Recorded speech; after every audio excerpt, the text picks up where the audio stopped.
Assalamu alaikum. Welcome everybody to the class. So আজকে আমরা গত ক্লাসের পরে কন্টিনিউ করব। গত ক্লাসে সবাই জানো আমরা অ্যাডজাস্টিং এন্ট্রি শুরু করেছিলাম। তো সেক্ষেত্রে আমরা 4টি অ্যাডজাস্টিং এন্ট্রির নিয়ম পড়েছি।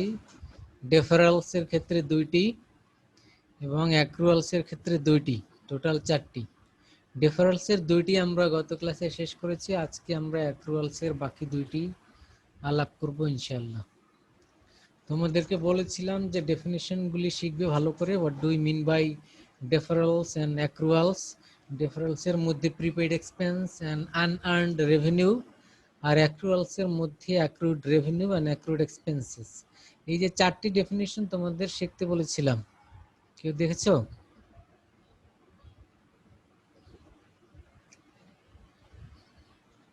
আকিব হাসান,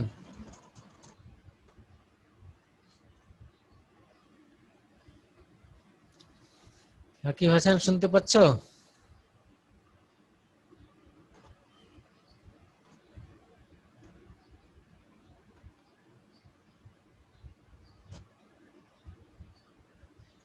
সিফাতুল্লাহ শুনতে পাচ্ছ?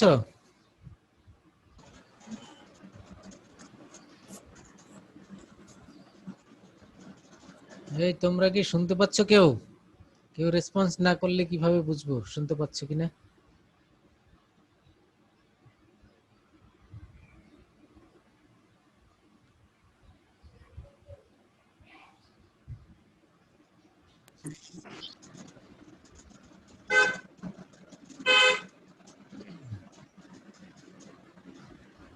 সিফাতুল্লাহ শুনতে পাচ্ছ কি?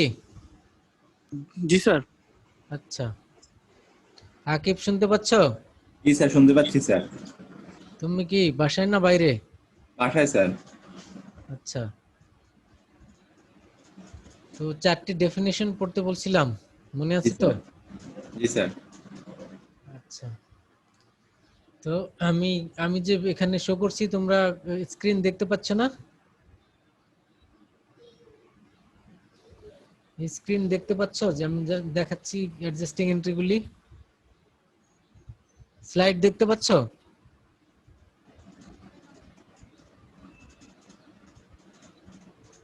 স্যার কথাগুলো কেটে কেটে আসতেছে স্যার কথাগুলো। সিফাতুল্লাহ স্লাইড দেখতে জি পাচ্ছ? স্যার। জি স্যার, দেখতে পাচ্ছি স্যার। Okay fine.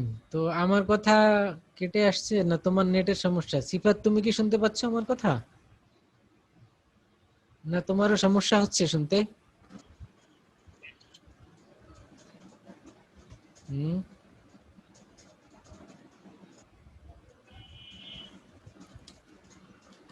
আকিব এবার শুনতে পাচ্ছ? আকিব হাসান? জি স্যার। তোমার নেটের সমস্যা মনে হয়, কারণ তোমার কথাও আমি পুরোটা শুনতে পাচ্ছি না। সিফাতুল্লাহ, তুমি কি আমার কথা পুরোটা শুনতে পাচ্ছ?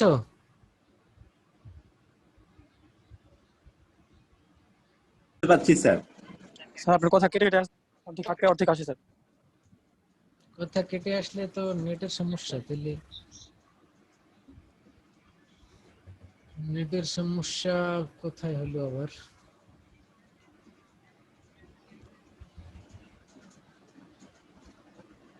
আচ্ছা, এখানে দেখো, খেয়াল করো। ডেফারেলস এর মধ্যে 4টি বিষয়: প্রিপেড এক্সপেন্স, ডেফারেলস এর মধ্যে 2টি, অ্যাক্রুয়ালস এর মধ্যে 2টি।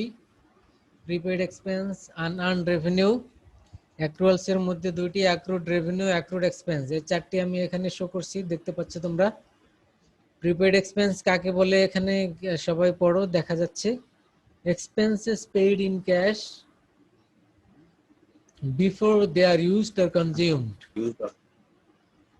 এটা হলো প্রিপেড এক্সপেন্স। মনে রাখতে হবে এক্সপেন্সেস পেইড ইন ক্যাশ মানে আগে আমরা পেইড করে দিয়েছি, before they are used or consume. মনে থাকবে না? Expenses paid in cash before they are used or consume. এরপরে আনআর্নড রেভিনিউ কাকে বলে? Cash received before services are performed. তার মানে আমরা সার্ভিস দেইনি কিন্তু ক্যাশ পেয়ে গেছি। Cash receive before service performed. Okay, আর অ্যাক্রুয়ালস এর ক্ষেত্রে দুইটি কি, accrued revenue and accrued expense. Accrued revenue কাকে বলে? Revenue for services perform but not yet received in cash or recorded. তার মানে সার্ভিস পারফর্মড, রেভিনিউ পেয়ে গেছি আমরা। Revenue for services performed but not yet received in cash or recorded. Cash পাওয়া যায়নি অথবা লিপিবদ্ধ বা রেকর্ড করা হয়নি, এটা হলো অ্যাক্রুড রেভিনিউ। আর অ্যাক্রুড এক্সপেন্স কোনটি? এক্সপেন্স ইনকার্ড, খরচ হয়ে গেছে, but not yet paid in cash or recorded, মানে ক্যাশ পেমেন্ট করিনি, খরচ হয়ে গেছে কিন্তু পেমেন্ট করিনি। মানে কোনো একটা ট্রানজ্যাকশন যেখানে আমাদের পেমেন্ট করার কথা, তো সেটা অলরেডি ডান, কিন্তু আমাদের কাছে টাকা পাবে, আমরা এখনো পেমেন্ট করিনি, এটা হলো অ্যাক্রুড এক্সপেন্স। আর অ্যাক্রুড রেভিনিউর ক্ষেত্রে কি বলা হলো? Service revenue for service performed, receive করা হচ্ছে, but not yet receive in cash or recorded, cash পাওয়া যায়নি। ওকে, এবারে আমরা এক্সাম্পল সহ দেখব। আমরা অ্যাক্রুয়ালস এর দুটি দেখব, আগের দুটি তো আলাপ হয়ে গেছে।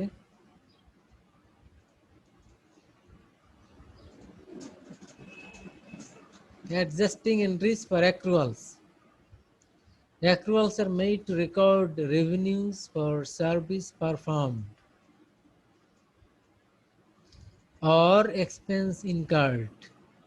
মানে দুইটা, রেভিনিউর ক্ষেত্রে আর এক্সপেন্সের ক্ষেত্রে। Accrued revenues for service performed but not yet received in cash or recorded. Revenue record before cash received. এটি কোন কোন ক্ষেত্রে হয়ে থাকে? রেন্টের ক্ষেত্রে, ইন্টারেস্টের ক্ষেত্রে, সার্ভিস পারফর্ম, এসব ক্ষেত্রে অ্যাক্রুড রেভিনিউ হয়ে থাকে।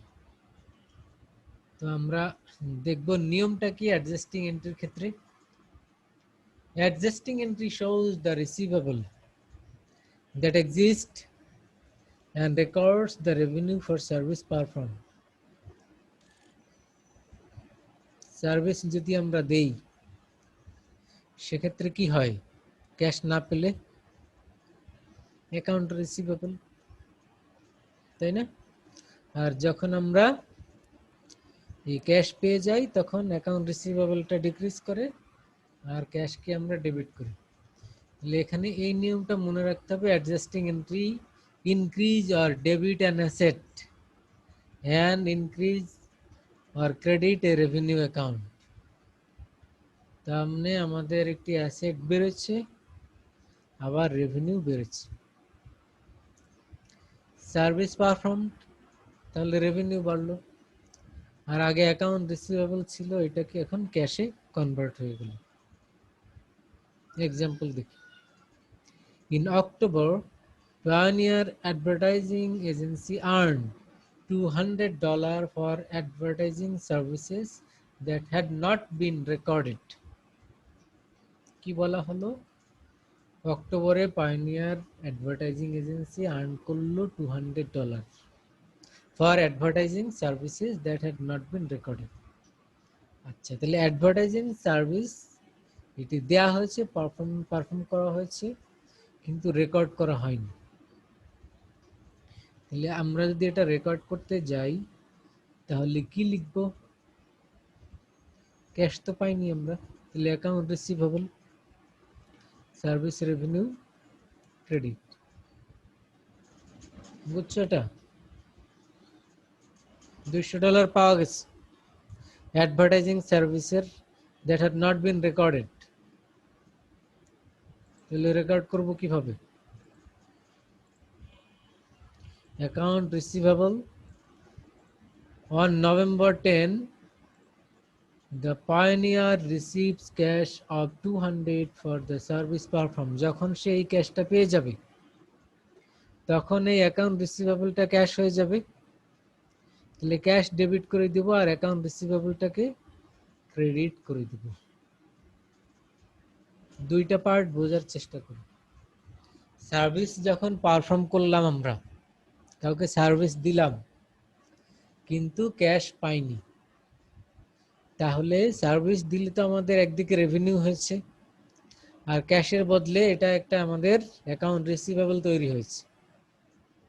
তাহলে আমরা প্রথমে রেকর্ড করলাম অ্যাকাউন্ট রিসিভেবল ডেবিট, ক্যাশ পাইনি, alternative account receivable and service revenue credit. এবং নভেম্বরে এসে আমরা কি বললাম, এই $200 ক্যাশ পাওয়া গেছে, তাহলে অ্যাকাউন্ট রিসিভেবল এখন আর থাকবে না, এই অ্যাকাউন্ট রিসিভেবলকে ক্রেডিট করে দিলাম আর ক্যাশকে ডেবিট করে দিলাম। ওকে, বুঝছো? জি স্যার। এবারে আমরা জার্নালে কিভাবে এটি লিখবো দেখো, বেসিক অ্যানালাইসিস শুরু থেকে দেখো। The asset account receivable, account receivable তো একটা অ্যাসেট, তোমরা আগেই জানো, is increased $200 and the revenue service revenue is increased $200। আচ্ছা, ইকুয়েশন ফরম্যাটে যদি আমরা এটা দেখি তাহলে অ্যাকাউন্ট রিসিভেবল বেড়েছে এই জন্য +200, আর এদিকে ওনার সিকিউরিটি সার্ভিস রেভিনিউর আন্ডারে $200 বেড়েছে, দুটি প্লাস, এদিকে বাড়লো ওইদিকে বাড়লো। এখন এটাকে যখন আমরা ডেবিট ক্রেডিট হিসেবে জার্নাল লিখব তখন কি হবে, account receivable debit 200, service revenue credit 200, আর এক্সপ্লেনেশন লিখবো two record revenue for service perform. আচ্ছা, রেকর্ড হয়ে গেল। এরপরে এই জার্নালকে পোস্টিং দিতে হবে কোথায়, লেজারে। লেজারে দুইটা অ্যাকাউন্ট, অ্যাকাউন্ট রিসিভেবল এবং service revenue. Account receivable debit দিকে 200 জার্নালের মধ্যে আছে, আমরা ডেবিট দিকে 200 অ্যাডজাস্টিং লিখে দিলাম। আর সার্ভিস রেভিনিউ আগে দুইটা ছিল, ওর সাথে 31 অক্টোবর অ্যাডজাস্টিং 200, তাহলে ব্যালেন্স হলো 10,600। আর অ্যাকাউন্ট রিসিভেবল তো একটাই অ্যাডজাস্টমেন্ট, এই কারণে ব্যালেন্স 200, আগে কিছু ছিল না, এই কারণে অ্যাকাউন্ট রিসিভেবলের ব্যালেন্স এই অ্যাডজাস্টিং এ যেটি 200 এটিই থাকলো। তাহলে আমরা অ্যাডজাস্টিং এন্ট্রিকে লেজারে পোস্টিং দিলাম।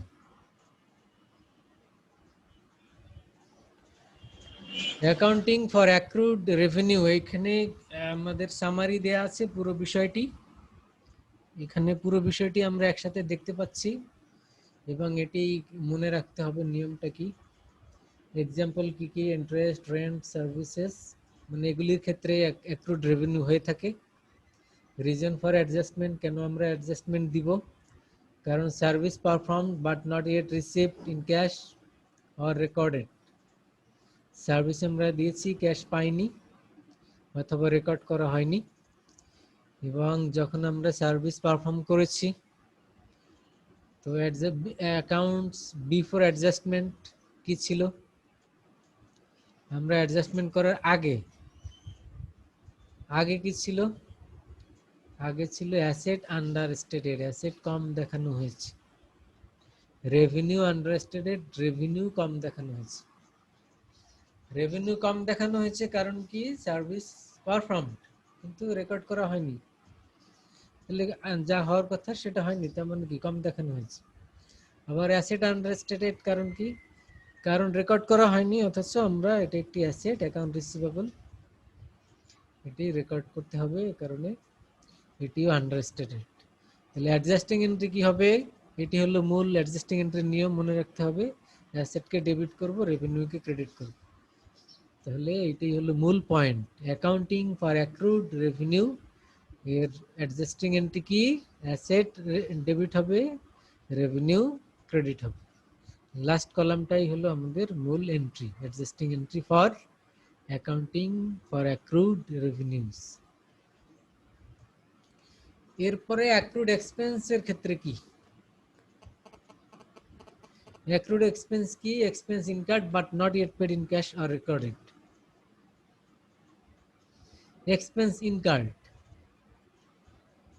মনে করো অফিস ভাড়া, রেন্ট, মাস হয়ে গেছে এখনো দেইনি, তার মানে কি এক্সপেন্স ইনকার্ড। মাস শেষ ভাড়া দেইনি, expense incurred but not yet paid, মানে এখনো পেমেন্ট করা হয়নি, ইন ক্যাশ অর রেকর্ডেড, মানে অ্যাকাউন্টিং এ আমরা এটি খরচ হিসেবেও দেখাইনি। তো expense recorded before cash payment. তো এটাকে যদি আমরা অ্যাডজাস্টিং এন্ট্রি করতে চাই সেক্ষেত্রে adjusting entry record the obligation and recognise the expense. Expense record করি নাই, এটা করতে হবে, এটা একটি অব্লিগেশন, কারণ পেমেন্ট করিনি। তো পেমেন্ট না করা কি একটি লায়াবিলিটি। তাহলে অ্যাডজাস্টিং এন্ট্রিতে আমাদের কি করতে হবে? এক্সপেন্সকে ইনক্রিজ করাতে হবে এবং লায়াবিলিটিকে ইনক্রিজ করাতে হবে। এক্সপেন্স ইনক্রিজ করলে ডেবিট, লায়াবিলিটি ইনক্রিজ করলে ক্রেডিট। ক্রেডিট। এসব নিয়ম তো তোমরা আগে জানো। এবারে এক্সাম্পল দেখি। Pioneer Advertising Agency signed a 3-month note payable in the amount of 5,000 on October 1st. The note requires Pioneer to pay interest at an annual rate of 12%. একটি এগ্রিমেন্ট সাইন করলো, পেয়েবল, নোটস পেয়েবল, মানে 3 months note payable, মানে 3 মাস পরে 5,000 টাকা আমি payment করব। এজন্য আজকে আমি একটি এগ্রিমেন্ট সাইন করলাম। 5,000 টাকার সাথে আরো কি বলা আছে? Annual rate of interest 12%। তাহলে 3 মাসের জন্য তো 12%, 3 মাসের জন্য কত আসবে সেটা আমরা বের করতে পারি। মান্থলি কত পড়ে সেটাও আমরা বের করতে পারি। তো তুমি যদি 5,000 টাকার 12% বের করো এবং এটার যদি এক মাসে 1/12, 12 ভাগের 1 ভাগ, তার মানে এক মাসের কত? 50 টাকা। কিছু বের করে দেখানো আছে, দেখো এই 50 টাকা ইট ইজ ইন্টারেস্ট আমাদের এই নোটস পেয়েবলের এগেইনস্টে পে করতে হবে। দেন এক মাস হয়ে গেল, তার মানে কি? তার মানে 50 টাকা তো পে করার কথা, এখনো পেমেন্ট করিনি, তার মানে একটি খরচ বেড়েছে, আবার এটি পেমেন্ট করিনি, তাহলে লায়াবিলিটিও বেড়েছে। তাহলে অ্যাডজাস্টিং এন্ট্রি কি করব? ইন্টারেস্ট এক্সপেন্স, এক্সপেন্স বেড়েছে, লায়াবিলিটিও বেড়েছে বললাম, তাহলে ইন্টারেস্ট পেয়েবল, ক্রেডিট। তাহলে এক্সপেন্স বাড়লে ডেবিট হয় এবং লায়াবিলিটি বাড়লে ক্রেডিট হয়। এটি আমরা নিয়ম শিখলাম, সেই নিয়মের আন্ডারেই এই 50 টাকাকে আমরা অ্যাডজাস্টিং এন্ট্রিতে লিখলাম interest expense debit, interest payable credit. কারণ কি? Because expense incurred but not yet recorded or paid. এবার যদি আমরা জার্নাল হিসেবে দেখি তাহলে interest expense debit, interest payable credit লিখে এক্সপ্লানেশনে কি লিখব? Two record interest on notes payable. তারপরে একইভাবে অ্যাডজাস্টিং পোস্টিং করব আমরা লেজারে, ইন্টারেস্ট এক্সপেন্সের 50 আর ইন্টারেস্ট পেয়েবল 50, ব্যালেন্স 50, ব্যালেন্স 50। এ হলো আমাদের অ্যাক্রুড এক্সপেন্স।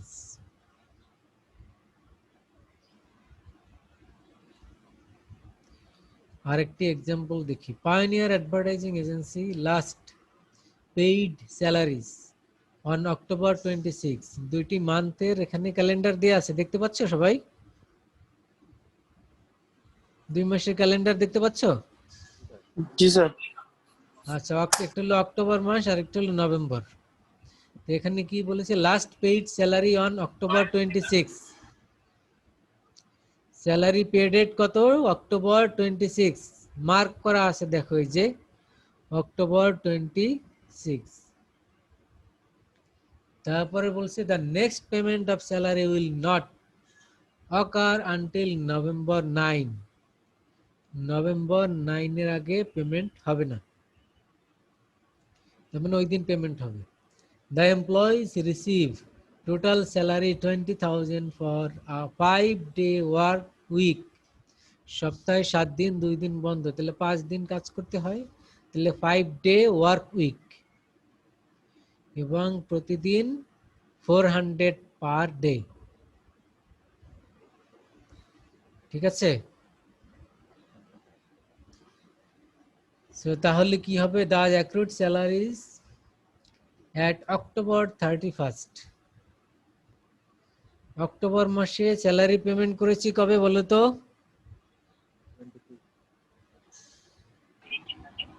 অক্টোবর মাসের স্যালারি পেমেন্ট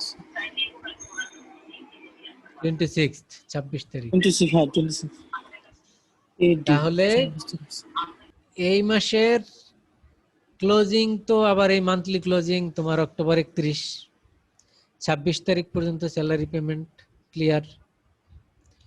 এরপরে সপ্তাহে 7 দিন, 7 দিনের মধ্যে 2 দিন বন্ধ, 2 দিন বন্ধ কিবার কিবার? স্যাটারডে আর সানডে। বুঝছো? 2 দিন বন্ধ কিবার? Weekend, Saturday and Sunday. Sunday. তো এই 2 দিন যদি বন্ধ থাকে তাহলে এটা বিদেশের নিয়ম এরকম। আমাদের তো সরকারি ছুটি ফ্রাইডে থাকে, কিন্তু আমেরিকাতে সানডে বন্ধ থাকে। তো স্যাটারডে এন্ড সানডে 2 দিন বন্ধ। তাহলে তোমার মানডে থেকে ফ্রাইডে কয়দিন হয়? 5 দিন। এই 5 দিন ওয়ার্কিং আওয়ার, ওয়ার্কিং পিরিয়ড। তো 26 তারিখে স্যালারি পেমেন্ট করা হলো এবং মান্থলি ক্লোজিং হলো 31 অক্টোবর। অক্টোবরে ক্লোজ করে দিলাম, তাহলে 27, 28, 29, 30, 31 এই কয়দিনের স্যালারি পেমেন্ট করা হয়নি। হয়েছে কি? হয়নি, কারণ আবার পরের ডেট কবে স্যালারির? নভেম্বরের 9 তারিখ, তাই না? জি স্যার। তাহলে আমরা অক্টোবর ক্লোজ করে দিলাম, কিন্তু অক্টোবরে তো এক্সপেন্স ইনকার্ড, একটি অ্যাক্রুড এক্সপেন্স রয়েছে এখানে। কারণ কি? কারণ 26 তারিখের পরে যে কয়দিন রয়েছে ওই কয়দিনের স্যালারি তো বাকি রইলো, বাকি থাকলো, এটাই হলো এক্সপেন্স ইনকার্ড বা অ্যাক্রুড এক্সপেন্স। তাহলে এখানে 27, 28, 29, 30, 31 এর মধ্যে আবার 2 দিন বন্ধ, তাহলে ওয়ার্কিং ডে কয়দিন থাকে? 3 দিন। 29, 30, 31 মানডে টুইসডে ওয়েডনেসডে, এই 3 দিন। এই 3 দিন এবং পার ডে স্যালারি কত? $400। তাহলে 3 দিনে কত আসে? 3 দিনে কত? $1200। এই $1200 হলো অ্যাক্রুড এক্সপেন্স, মানে এটি পাওনা হয়েছে কিন্তু পেমেন্ট করা হয়নি। তাহলে এটিকে আমাদের অ্যাডজাস্টমেন্ট করতে হবে 31 অক্টোবর। কারণ কি? অ্যাডজাস্টমেন্ট না করলে এই 3 দিনেরটা তো আবার এই মাসের কি ডিউ থেকে গেল না? কিন্তু এই মাসের ডিউ তো অন্য মাসে হিসাব করা যাবে না, কারণ অ্যাকাউন্টিং এর নিয়ম তো আমরা আগেই বলেছিলাম যে পিরিয়ডেরটা ওই পিরিয়ডে, এই কারণে এই পিরিয়ডেরটা এই পিরিয়ডেই আমাদের হিসাব করতে হবে। তাহলে এই 3 দিনের অ্যাডজাস্টমেন্ট করতে হবে 1200। তাহলে 1200 কে আমরা কি লিখবো? Salaries and wage expense 1200 debit এবং salaries and wage payable 1200 credit. তাহলে এক্সপেন্স কে বাড়ালাম, লায়াবিলিটিও বাড়ালাম, কারণ পেমেন্ট তো এখনো করিনি, পেমেন্ট তো করব নভেম্বরের 9 তারিখ। তাহলে এটা একটা লায়াবিলিটি হিসেবে থাকলো, 9 তারিখে গিয়ে পেমেন্ট হবে, কিন্তু এই 3 দিনের $1200 আমাদের এই অ্যাকাউন্টিং পিরিয়ড মানে অক্টোবরের মধ্যে হিসাবটা আমাদের এভাবে ক্লোজ করতে হবে। এই কারণে লায়াবিলিটি বাড়িয়ে দিলাম 3 দিনের। তাহলে অক্টোবর আমাদের ক্লোজ হয়ে গেল। ওকে, এরপরে আবার পোস্টিং করলাম জার্নাল থেকে লেজারে একইভাবে আগে যেমনি দেখেছি। তাহলে অ্যাকাউন্টিং ফর অ্যাক্রুড এক্সপেন্স এর নিয়ম কি? লাস্টের কলাম দেখো, এক্সপেন্স ডেবিট করব, লায়াবিলিটি লাইবিলিটিস ক্রিয়েট করব। ক্রেডিট করব। এক্সপেন্স বাড়াবো এ কারণে ডেবিট, লায়াবিলিটি বাড়লে ক্রেডিট। ক্রেডিট। আর অ্যাক্রুড রেভিনিউ এর নিয়মটা কি ছিল বলো? স্যার এক্সপেন্স ইনক্রিজ করব আর লায়াবিলিটি ইনক্রিজ করব। এটা তো অ্যাক্রুড এক্সপেন্স। আর অ্যাক্রুড রেভিনিউ এর ক্ষেত্রে কি ছিল? অ্যাসেট ইনক্রিজ আর রেভিনিউ ইনক্রিজ। জি, তাহলে এই দুইটাই মূল কথা। এতক্ষণ ডিসকাশনের মূল কথা যেটা মনে রাখতে হবে সেটি হলো এই দুইটি কথা, adjusting entry for accrued revenue, asset debit, revenue credit. আর অ্যাক্রুড এক্সপেন্সের ক্ষেত্রে মূল কথা কি বলো? Expense debit, liability credit. মনে থাকবে? জি স্যার। এই দুইটি মনে রাখতে হবে। এবারে আবার বলো, আমি আবার জিজ্ঞেস করছি, adjusting entry for accrued revenue কি হবে? অ্যাসেট ইনক্রিজ ডেবিটস আর revenue revenue credit. Revenue increase so credit. Credit. এবারে বলো adjusting entry for accrued expense. Credit. Expense increase debit, liability increase credit sir. Good. তাহলে এইটাই, এই চারটা এন্ট্রি, ওই দুইটা ওইখানে দুইটা মনে রাখতে হবে।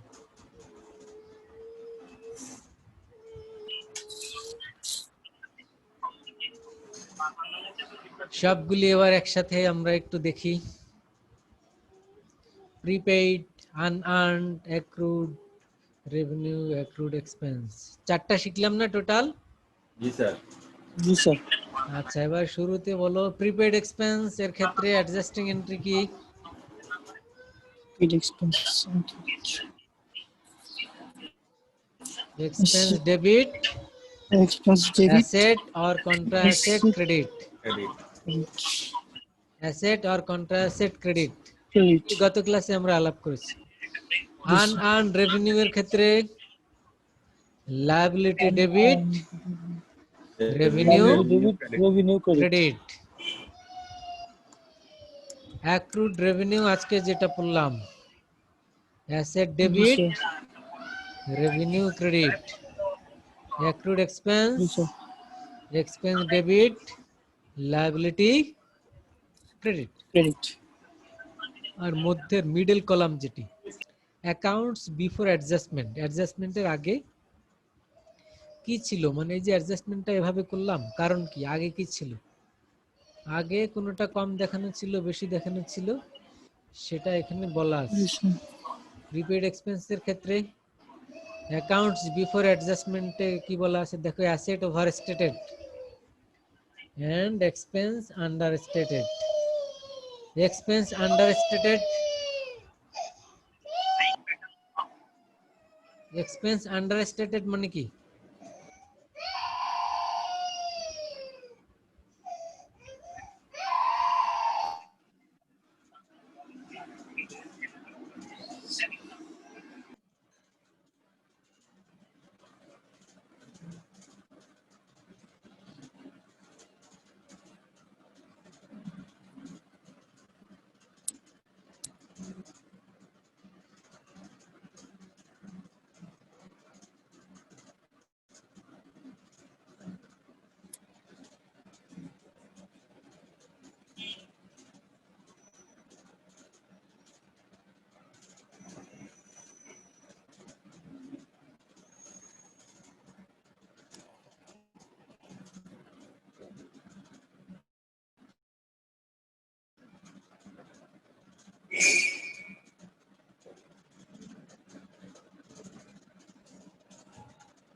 আমার পিচ্ছি এসে একটু ডিস্টার্ব করছিল আর কি, সরি। তো শুনতে পাচ্ছ? জি স্যার। পিচ্ছি এসছে, সেও ক্লাস করবে, এই জন্য চলে আসছে। ভালো স্যার। তো আমরা এই সামারিটা এখানে দেখতে পাচ্ছি চারটি, কি কি? জি sir. Prepaid expense, unearned revenue, accrued Prepaid revenue, expense, accrued expense. unearned revenues, accrued expense. এই চারটি একেবারে মুখস্থ করতে হবে, মনে রাখতে হবে, যেমনি পারো বারবার পড়বে, বারবার লিখবে, ঠিক আছে? এটি জানলেই জি স্যার। তোমরা চলতেছে অ্যাডজাস্টিং স্যার। করতে পারবে। তো এই চারটি যখন আমরা ফুল শিখে ফেলবো তখন আমরা অ্যাডজাস্টেড ট্রায়াল ব্যালেন্সে যাব।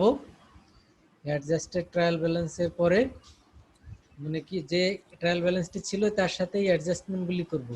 অ্যাডজাস্টমেন্টগুলি করার জন্য আমাদের কি জানতে হবে? ওই যে অ্যাডজাস্টেড আমরা যে লেজারে পোস্টিং দিলাম, ওই লেজারের পোস্টিংগুলি, অ্যাডজাস্টমেন্টগুলি জানতে হবে। তো আগে তো আমাদের একটি ট্রায়াল ব্যালেন্স ছিল, সেই ট্রায়াল ব্যালেন্সের সাথে এই অ্যাডজাস্টমেন্টগুলি অ্যাড করতে হবে। এখানে যেমনি দেখানো আছে দেখো, যেগুলি রেড কালার, এই রেড কালারগুলি হলো আমাদের অ্যাডজাস্টমেন্ট। অ্যাকাউন্ট রিসিভেবলের balance, ledger balance, supply, prepaid insurance, এগুলি সব যখন আমরা অ্যাডজাস্টমেন্ট করব সেটাকে বলা হবে adjusted trial balance. Adjusted trial balance হয়ে গেলে তারপরে আমরা পেয়ে যাব ইনকাম স্টেটমেন্ট, ব্যালেন্স শিট, এখান থেকে আমরা তৈরি করব ফাইনালি। ওকে, তো আজকে আমরা এই অ্যাডজাস্টেড ট্রায়াল ব্যালেন্স পর্যন্ত জানলাম।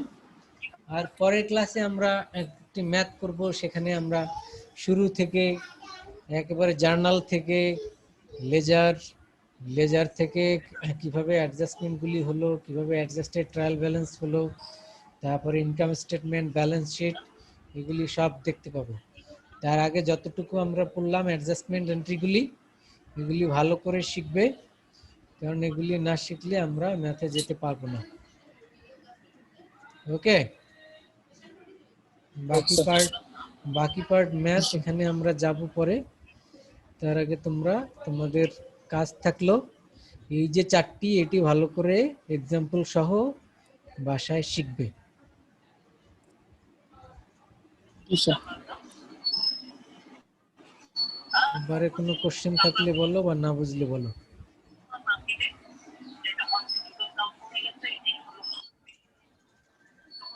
আর এক্সামে কি আমাদের এরকম এই তিনটা পার্টি একসাথে করতে হবে, যে ট্রায়াল ব্যালেন্স, এক্সামে বলতে অ্যাসাইনমেন্টে হয়তো দিব, আর এক্সামে তো আমি এরকমের মিড টার্মে যেমনি বিভিন্ন এন্ট্রি জিজ্ঞেস করেছি ওভাবে এন্ট্রি জিজ্ঞেস করবো, যে একটা অ্যাডজাস্টিং এন্ট্রি দিয়ে বলবো এটার জার্নাল কি হবে, লেজারে কিভাবে পোস্টিং দিবা, সো এগুলি একটা দুইটা জিজ্ঞেস করবো বিভিন্ন জায়গা থেকে, সেগুলি বলবে। অ্যাক্রুড মনে করো জিজ্ঞেস করলাম, অ্যাক্রুড এক্সপেন্সের ক্ষেত্রে অ্যাডজাস্টিং এন্ট্রি কি হয়, তারপরে কোনো একটা এক্সাম্পল জিজ্ঞেস করলাম, তো যে এই এন্ট্রিটা তুমি ডেবিট ক্রেডিট কি হবে বলো। তো এভাবে আমরা স্যার এই ক্ষেত্রে ট্রায়াল ব্যালেন্স স্যার এখানে দেখা যায় যে রেড কালার দিয়ে লিখছে অ্যাডজাস্টেড এন্ট্রিগুলা, ওই ক্ষেত্রে কি স্যার আমরা নরমাল লিখলেই বুঝবে না? হ্যাঁ, কারণ অ্যাডজাস্টেড ট্রায়াল ব্যালেন্সের আগে তোমার তো একটা ট্রায়াল ব্যালেন্স ছিল যেটা অরিজিনাল, সেই অরিজিনালের সাথেই তো এটা অ্যাডজাস্টমেন্ট আসছে, এটা সমস্যা হবে না। তো আজকে তো তোমাদের পার্টিসিপেন্টস কম, বাকিরা কি জানে না যে আমাদের সবাই তো জানে আজকে ক্লাস 4টা থেকে? হ্যাঁ সেটাই, রুটিন সবার কাছে থাকার কথা। ওকে, তাহলে আর কোনো কোশ্চেন না থাকলে আজকে এখানে শেষ করছি ইনশাআল্লাহ। আবার নেক্সট ক্লাসে দেখা হবে ইনশাআল্লাহ স্যার। নেক্সট ক্লাস মিস করো না, আমরা কিছু ম্যাথমেটিক্যাল বিষয়ে আলাপ করব, এই কারণে কেউ মিস করো না, ঠিক আছে? Okay sir. জি স্যার। ওকে, ইনশাআল্লাহ, best of okay lakh. Sir. G sir, দোয়া করুন স্যার। ইনশাআল্লাহ, আসসালামু আলাইকুম। আসসালামু আলাইকুম। আসসালামু আলাইকুম।